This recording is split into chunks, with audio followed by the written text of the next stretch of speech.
Hello everyone and welcome back to Football Manager 2020 and the third and final part of this experiment where we're taking a look at what would happen if you released every Premier League player. Now when we left off last time we had gone 5 years into the future, or 6 years in total, and we've seen a little bit of change, but the status quo was beginning to return to the Premier League. But one thing that I didn't show you last time, which is quite interesting, is that the top scorer for the last 2 years in the Premier League has been Adam Idah for Derby County. He's not a player that I've come across before, but he looks absolutely incredible and he's really delivering results. He's a player that they got from Norwich for £20.5 million. He seems to have come through where Norwich had to promote him up to the first team, beating out Mason Greenwood and Dybala.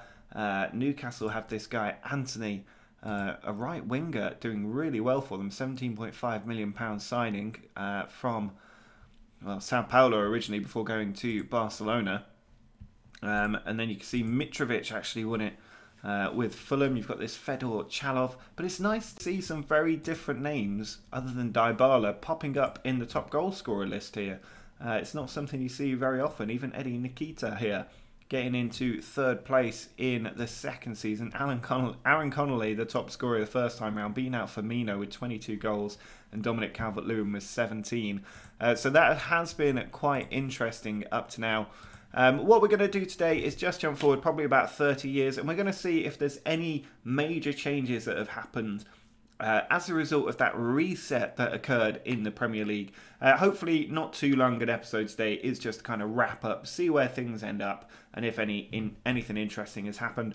Do drop a like though if you've enjoyed this experiment. Make sure to subscribe, because there is a new experiment coming out tomorrow, which is the transfer embargo for 30 years across the Premier League and top clubs in Europe. But let's jump forward and see how we've got on and if Manchester City are still winning every single Premier League title. So when we left off before, it was Manchester City who had won the Premier League ahead of Spurs. We had Leicester doing really well, challenging at the top. Some of the other teams like Newcastle had made it into the Champions League as well. The following year, though, City again with another title, and no real surprise. Newcastle managing to jump back up, though, finishing in third only on goal difference from being Premier League runners-up. And then we finally see Manchester United take the title, break City's dominance. City drop down to sixth for some reason, with Leicester back up to second. United take another title ahead of City again. I just need to remember to look at the bottom in case anybody gets relegated. But finally, City come back to take that title once more. Then United take it. It is just jumping between them.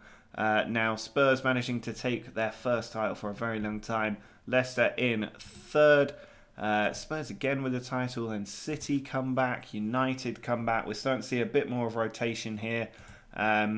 City with another title. Spurs retain it 3 times in a row before United come back. And then Spurs again, United. We've seen a bit of a pattern. Leeds, though, have managed to edge their way into the top 4 for a couple of years in a row. Spurs take another one. United Leeds up to second that year, not far away. Spurs are at the top. And finally, Leeds become the first non-major Premier League team since this experiment started to actually take the Premier League title. And they've done it almost on their own strengths and merit here, as Newcastle, who were in the Champions League, get relegated that year. So Leeds coming to take the title, and another one as Manchester City dropped down to 9th. The year before they were in 6th.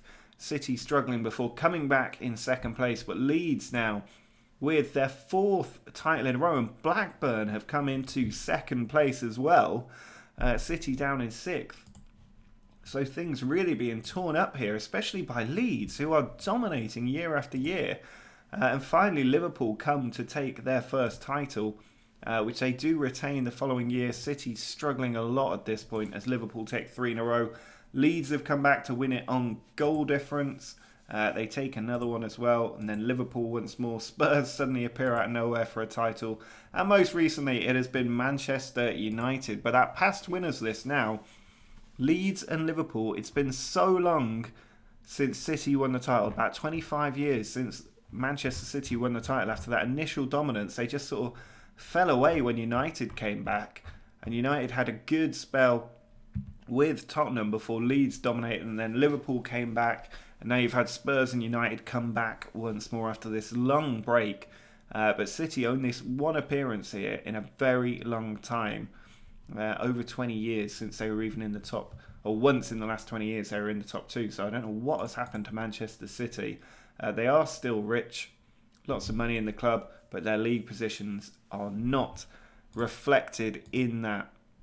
Now if we just drop down and have a look at the Championship, because we want to see if any big Premier League teams did get relegated out of here. So I'm just going to look at the bottom of this screen to see if any lasting damage was done to the Premier League teams. But it doesn't look like it at the moment, and we're quite far forward at this point. So it looks like it's not really had a big impact on any of the Premier League teams in terms of a negative reaction. Bournemouth finally going down in the 46-47 season. A couple of times they get relegated there, and again. But it's only really seems to... Oh, there go Wolves, finally relegated from the Championship. Bournemouth consistently being relegated from the Championship. They don't seem to be dropping any further than that. If we just look at the League One table, there's not really anything to take a look at here because there are no Premier League teams that have dropped that far. So no surprises there. If we have a quick look at the FA Cup and the past winners of this, sometimes this can give a nice little change. And look at that. That's a nice almost rainbow pattern to these club badges down here. When originally it was City, United, a few nice wins for the likes of Derby, Villa and Burnley, but City otherwise. Leicester took a few. Leeds managed to get one, two. Palace get another FA Cup. Aston Villa get another one. Blackburn. Not too many changes outside of that. Norwich making an odd appearance in there. In the Carabao Cup past winners, again, no real surprises. It's the same big teams year after year after year in here. Blackburn getting one, but obviously they were challenging for the title not too long ago as well. So no surprises on that front. If we have a look at the Champions League, though, I'm expecting to see a few Leeds victories in here.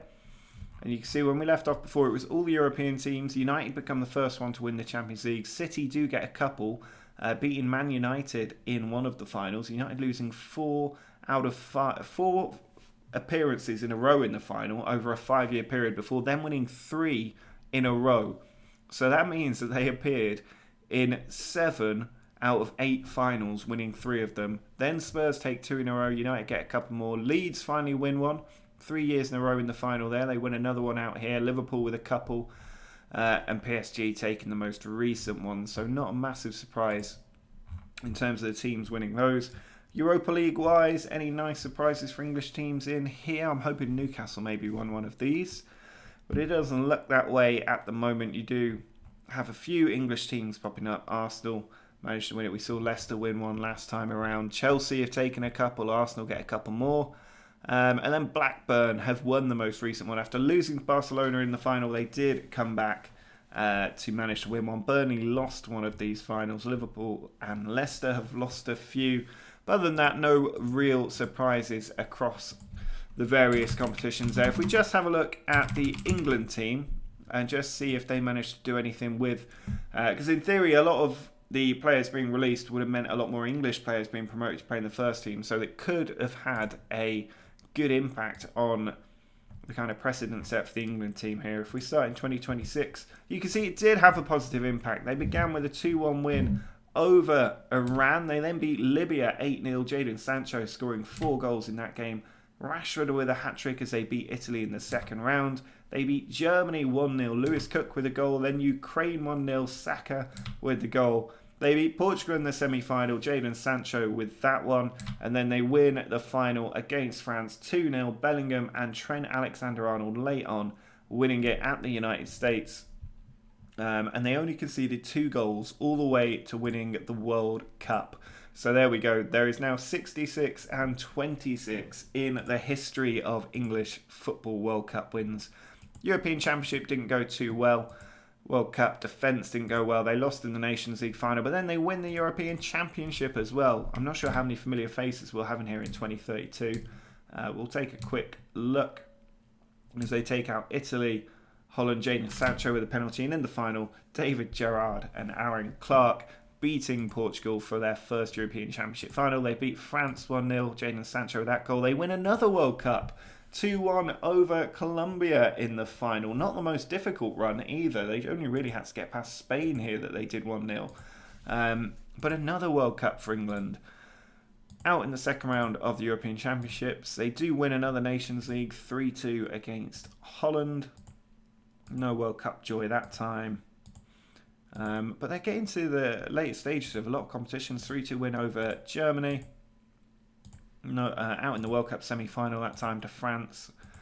Any more big wins in here? That's what we're looking for. European Championship final defeat with a man sent off is a little bit unfortunate. We are getting very far into the future. This doesn't have a huge bearing on the actual experiment. But they do win another World Cup. 2-0 over Poland, who had 2 men sent off for a 9-man finish. And it was still only a 2-0 win for England, but a very good run to the final. They win the Nations League as well. And that takes us to the most recent years. But if we go and have a look at the past competitions of England, they are now 4 times world champions. Incredible stuff for England there. Nicely spread out as well. They aren't all in one batch here. But there you go, 26 and then 34. France taking a lot of them. Germany won it, but then England took it from Germany. So that will probably be it for this experiment. A bit of a shorter one today. We just wanted to do the wrap up. The next experiment will be out tomorrow, and it will be a 30-year transfer embargo. So do subscribe for that video when it's released, and drop a like on this one if you enjoyed the experiment. But until next time, see ya.